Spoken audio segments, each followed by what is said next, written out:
ഇന്ന് നമ്മൾ തക്കാളിയുടെ വിളവാണ് കേട്ടോ എടുക്കാൻ പോകുന്നത്. തക്കാളികളൊക്കെ നല്ല രീതിക്ക് പഴുത്തിട്ടുണ്ട്. അപ്പോൾ നമുക്ക് ഓരോന്നായിട്ട് ഇനി പറിക്കാം കേട്ടോ. ഞാൻ ആദ്യം നട്ട ബാച്ചിലെ തക്കാളികളാണ് ഇട്ടത്. 10 തഴികളാണ് അന്ന് നട്ടത്. അതിൽ നിന്നും കിട്ടിയതാണ്. ഇനി നമുക്ക് തക്കാളി ചെടിയുടെ മൂത്ത ഇലകളൊക്കെ കട്ട് ചെയ്ത് ഒഴിവാക്കാം. ഇങ്ങനെ കട്ട് ചെയ്യുന്നതിൻ്റെ കാരണം ചെടിയിൽ നിന്ന് നല്ല വിളവ് ലഭിക്കാൻ വേണ്ടിയിട്ടാണ് കേട്ടോ. എന്നാലേ തക്കാളി നല്ല രീതിക്ക് കായ്ക്കുള്ളൂ. സൂര്യപ്രകാശം നല്ല വേണം കേട്ടോ തക്കാളി ചെടിക്ക്.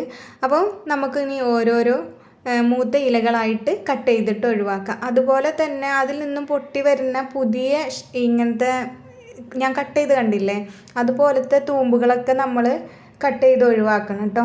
അതിൻ്റെ ഇടയിലാണ് ഞാനിങ്ങനെ ഇല കട്ട് ചെയ്തതിന് ശേഷം അതിൻ്റെ ഇടയിൽ ഞാൻ ഒരു ഇല ഇങ്ങനെ കമിഴ്ന്ന് കിടക്കണ കണ്ടപ്പോൾ അതിൽ വെള്ളീച്ചയുടെ ശല്യം അപ്പോഴാണ് ഞാൻ കണ്ടത് ഈ തക്കാളി ചെടിക്ക് ബാധിച്ചത് കേട്ടോ.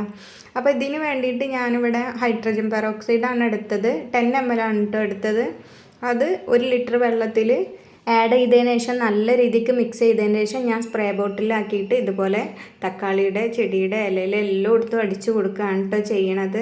ഇനി വെള്ളീച്ച ശല്യത്തിൽ നിന്ന് നമ്മളെ ചെടിയെ ഇങ്ങനെ നമുക്ക് രക്ഷിക്കാൻ പറ്റും. ഇങ്ങനെ ചെയ്യുന്നതിലൂടെ നമുക്ക് പെട്ടെന്ന് റിസൾട്ട് കിട്ടും കേട്ടോ. ചെടിയെ ഞാൻ ട്രീറ്റ് ചെയ്യണതിൻ്റെ ഫുൾ വീഡിയോ യൂട്യൂബിൽ അപ്ലോഡ് ചെയ്തിട്ടുണ്ട്. നിങ്ങളതൊന്ന് പോയി കാണാം. ഇത്രയേ ഉള്ളൂ കേട്ടോ ഇന്നത്തെ വീഡിയോ.